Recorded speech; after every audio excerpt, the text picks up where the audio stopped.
Election Day is Tuesday in Brooklyn Park as residents elect a new mayor. Two candidates, Lisa Jacobson and Hollis Winston, are vying to fill the remainder of former Mayor Jeff Lundy's term. Lundy vacated his seat after winning election to the Hennepin County Board. Jacobson is a current Brooklyn Park City Council member, while Winston has received endorsement from the DFL party for the nonpartisan seat. We invited both candidates to come to our studios to answer 3 key questions impacting the city.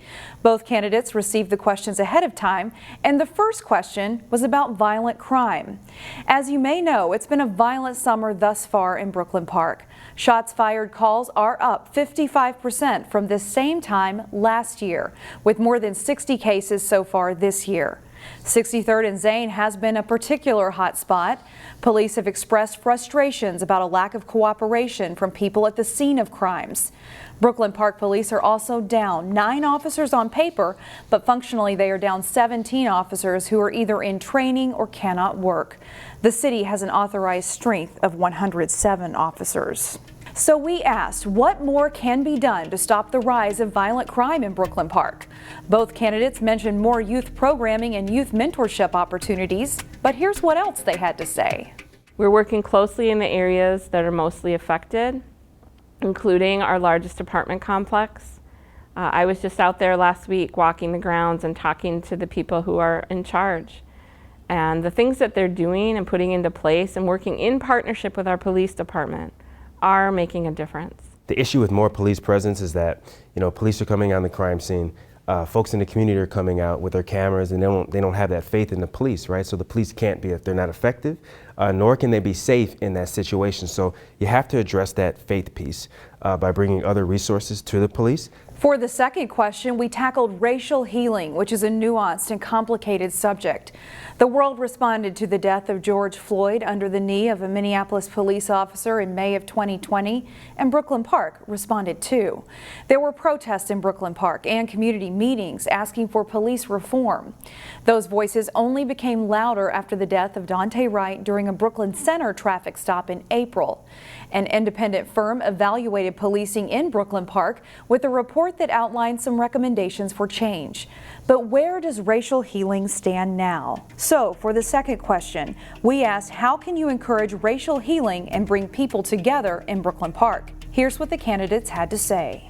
I've seen this in my work in the West African community, and when people learn that you truly care about them and that you're not asking them to help just so you have some personal gain, I believe that we can truly come together as a community and be a better Brooklyn Park. So when you look at the work that folks like Dr. Asia King are doing, when you look at nonprofits, with the role of the City Council in terms of coordinating, right, and folks who are already doing that work, and then volunteers, I think we can build a coalition around that, and then through doing the work of helping children and driving down crime, we can show that we have much more in common than we have differences. And now, economic development.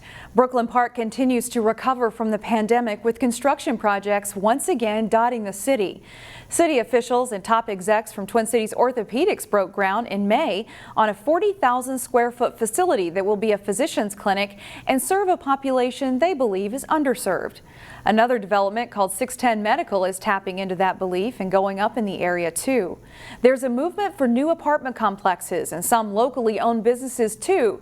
So how can the next mayor keep that economic train moving? So the final question posed to candidates is, what's your plan to grow business in Brooklyn Park?